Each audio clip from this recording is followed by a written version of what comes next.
Hi, everyone. Welcome to another episode of the ProLiteracy blogcast. My name is Kevin Morgan. I'm the president and CEO of ProLiteracy.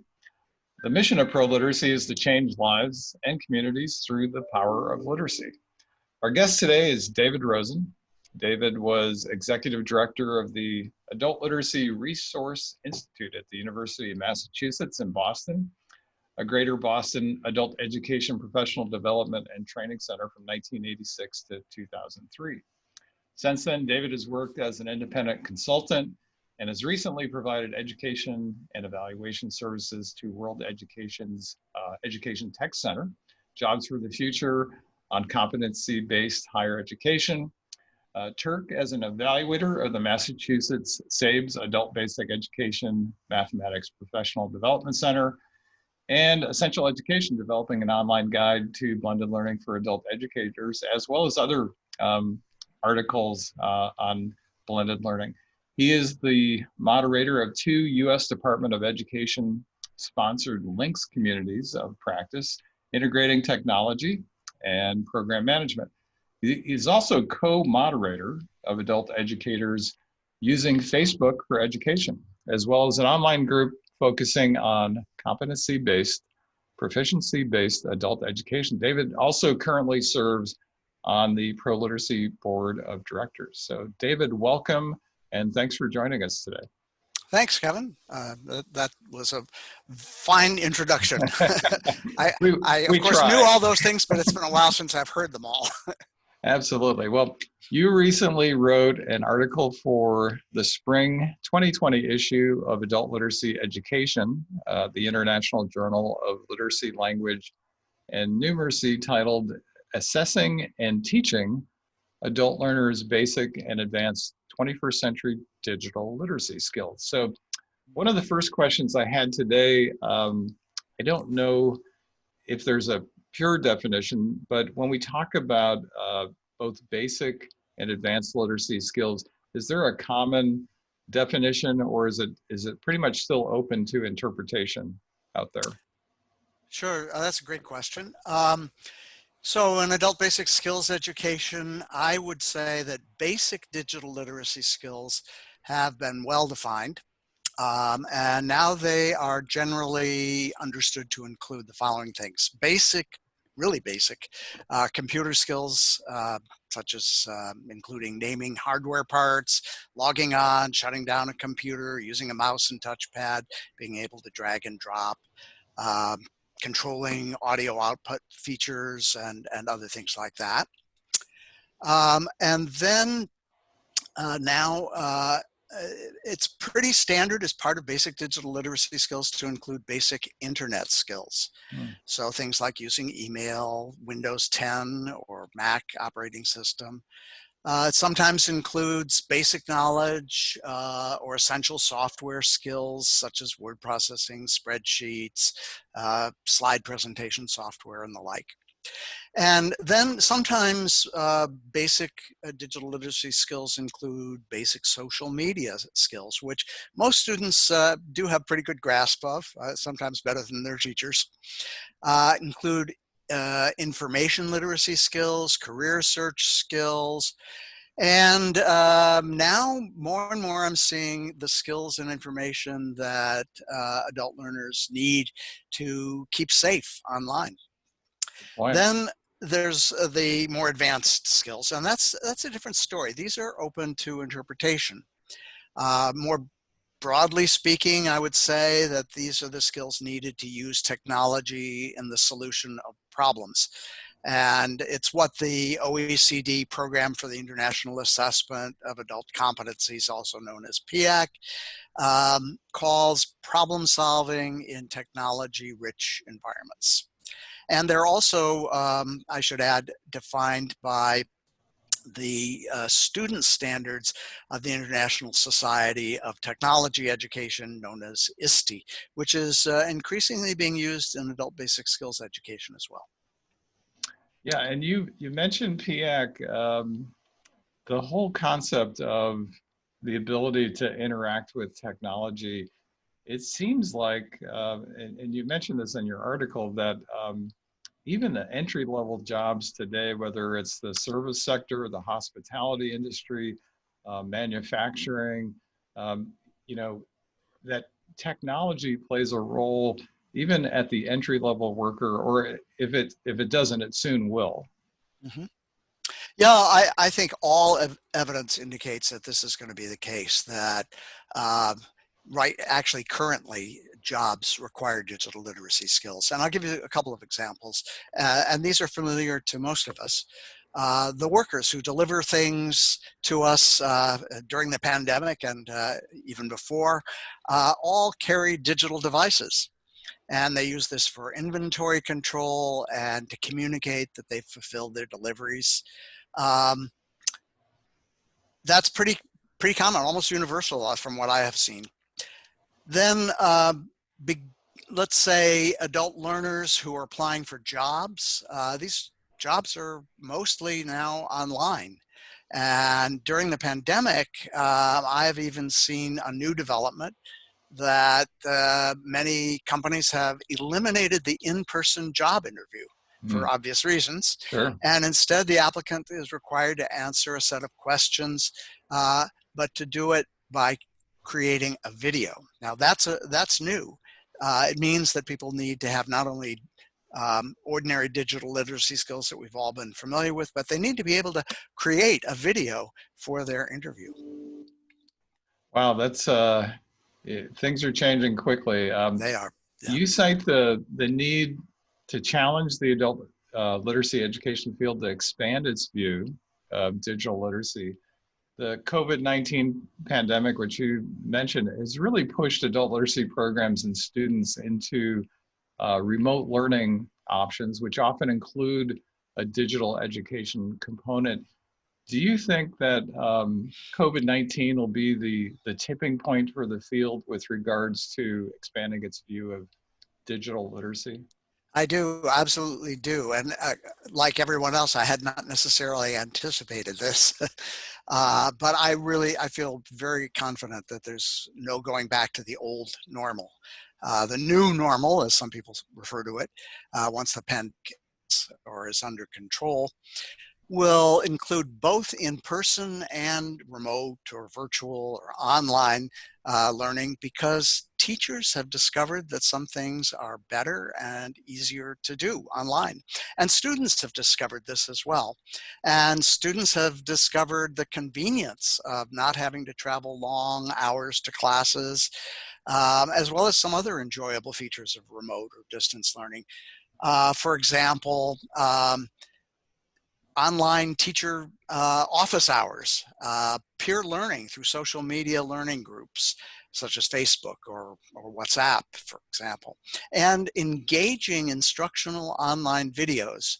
Of course, synchronous online learning options mean that learners who have very busy lives can learn, asynchronous, not synchronous, can learn on their own and on their own time. And this has resulted in, as one app developer, a man named Vinod Lobo from Learning Upgrade has described it as binge learning, where people, after their kids have gone to bed, using an app on their smartphone, spend hours in engaging instruction online.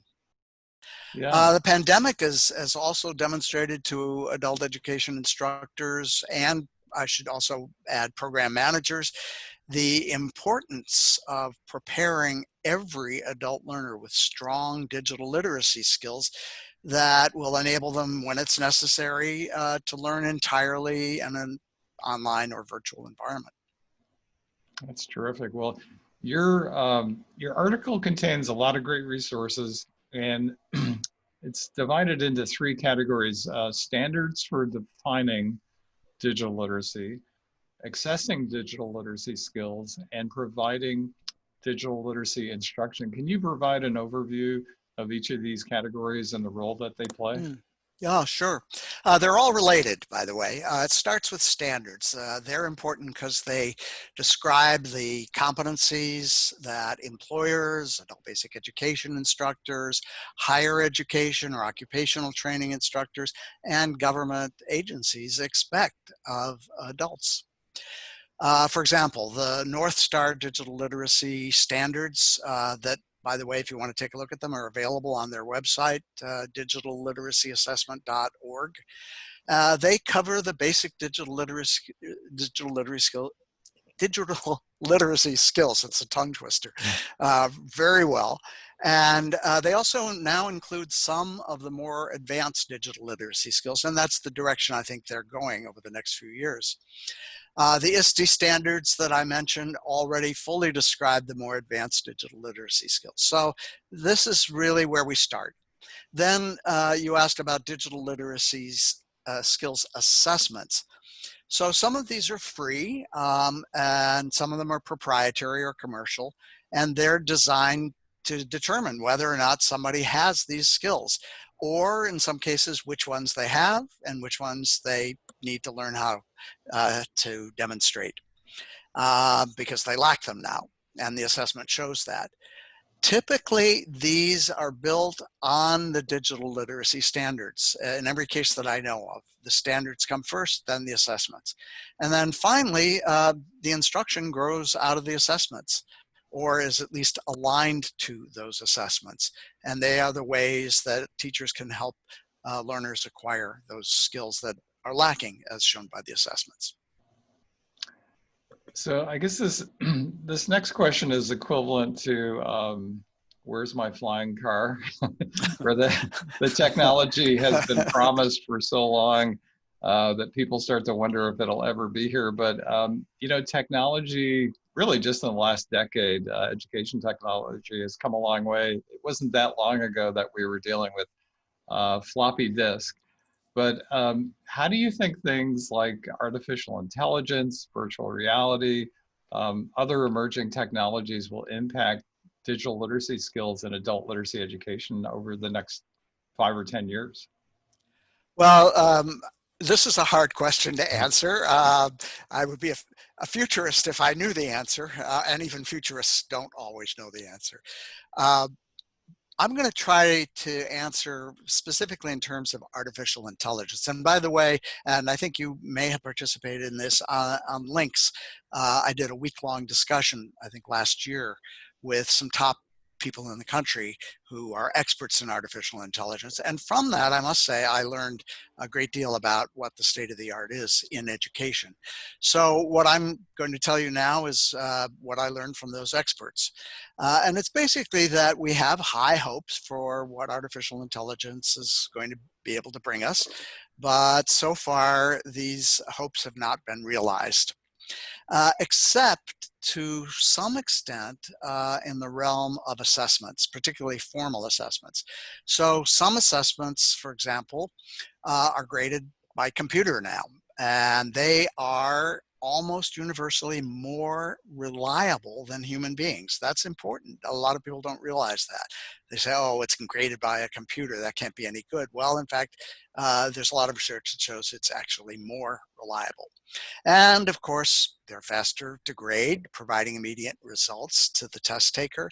And as many people will be sure to tell you, and they're cheaper. Not only, incidentally, for multiple choice tests, but for writing tests. The software in artificial intelligence now is good enough to do a very good job with writing tests. I did at the end of my column, and you probably noticed this, I wrote in the reflections part at the end that, and I'll just read it.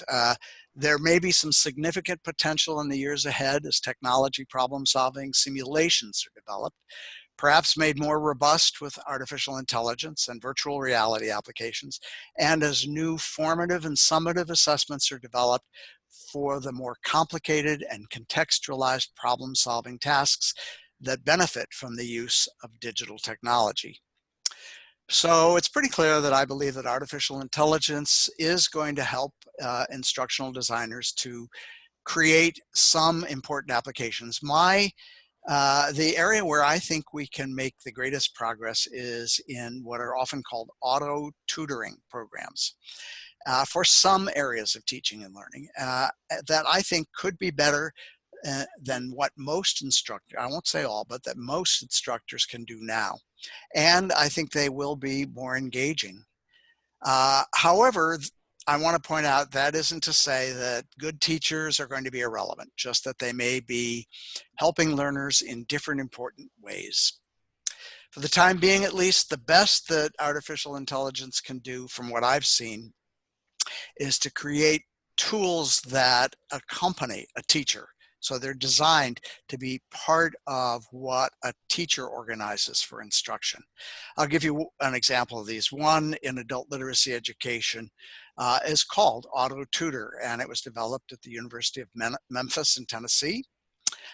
In their Institute for Intelligent Systems. It has been tested. It's been featured actually as part of the work of the U.S. Department of Education's Institute for Educational Sciences funded Center for the Study of Adult Literacy at Georgia State University. And if you like, I can provide a link to what I think is a really nice short video that shows you what that looks like. That'd be great. You also mentioned links. You're the moderator on the integrating technology, which especially during COVID-19, there was a lot of healthy discussion and sharing of resources. If somebody wants to join links, what's the best way to go about that? Okay, well, there are two things that one could do. The easiest, just to read what's going on. You won't be able to participate, but just to read, is go to links, lincs.ed.gov, and you'll be there. You'll want to then select the community tab. That's where the discussions take place, in the links community. But that's quite easy. There is also at the top of the menu of every page, there is a help menu. And if you select that menu, at the fairly near the top of the page is a link called How Do I Create a New Account? So you'll want to click that and follow that. It usually takes about a day before you're approved, because it's a government-sponsored education agency, and they have to check and make sure you're a real person, not a robot, or worse. Anyway, so then you are a member of Links, and in order to participate in the discussions in the Integrating Technology group, you have to join that group. So there's another link in the help page that is called How Do I Join or Leave a Group? And if you click that, you can immediately join the Integrating Technology group. And at that point, as a member, you can contribute to any of the discussions in the Integrating Technology group. And you may be interested in joining some of the other really great groups there too. Well, I would encourage everyone to join. It's a really wealth of information and knowledge, and a lot of great people participate. So David, I want to thank you for being part of the blogcast today. For those of you that want to read David's article, it's available in the latest issue of Adult Literacy Education, the International Journal of Literacy, Language, and Numeracy, which is available, not only David's article, but the entire issue is available to download at proliteracy.org. So David, thank you once again. It's been a really interesting discussion, and we look forward to talking with you soon. That's great. Been my pleasure, Kevin. Thank you.